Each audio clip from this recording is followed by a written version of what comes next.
पलामू के कांवड़िया ब्रांड होला। जी हाँ, पलामू के कांवड़िया ब्रांड होला। नमस्कार प्रणाम, भोजपुरी स्पीड न्यूज़ के यूट्यूब चैनल में रउरा लोग के स्वागत बा। जी हाँ, रउरा लोग के बता देहल चाहत हई कि बहुत सुंदर गायक झारखंड के पलामू जिला के रहे वाला भाई पप्पू हलचल जी के गीत एगो काफ़ी तहलका मचा रहल बाबे।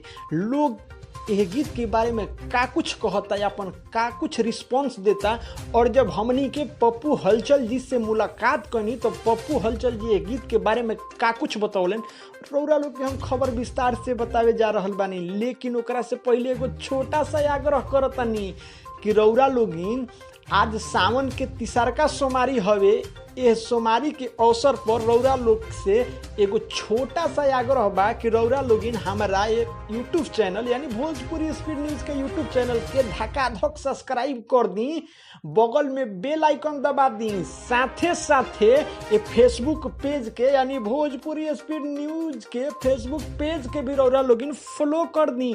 और कमेंट बॉक्स में हर हर महादेव लिखल चाहे बोल बम लिखल ना भुलाए। जी हाँ, रउरा लोग के बता देहल चाहत हैं भोजपुरिया जान कि पप्पू हलचल जी के गीत पलामू के कांवड़िया ब्रांड होला काफ़ी तहलका मचा रहल बा। जी हाँ, झारखंड में लोग एकरा के काफ़ी ज़्यादा मात्रा में प्यार दे रहल बा, आशीर्वाद दे रहल बा, लोग पसंद कर रहल बा लोग। जी हाँ, यह गीत में अपना स्वर से सजौले बने पप्पू हलचल जी। और यह गीत के लिरिक्स यानी गीत के राइटर बारे कृष्णा लाल यादव जी।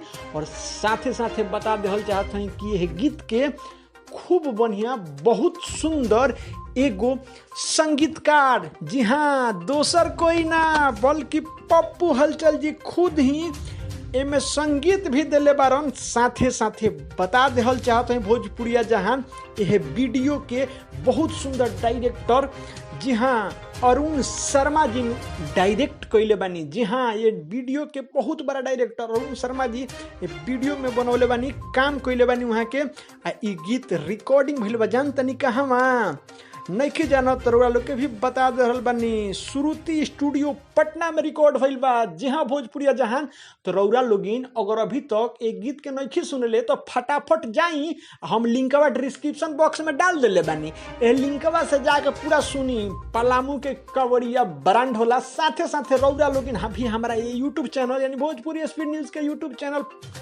और यूट्यूब परिवार के रउरा लोगिन अपन प्यार आशीर्वाद बनाई, लाइक करी पूरा रेल के, कमेंट में हर हर महादेव बोल बम लिखल ना भुलाएम, सब्सक्राइब भी जरूर करें, साथे साथे दोस्त यार में भी जरूर शेयर करें।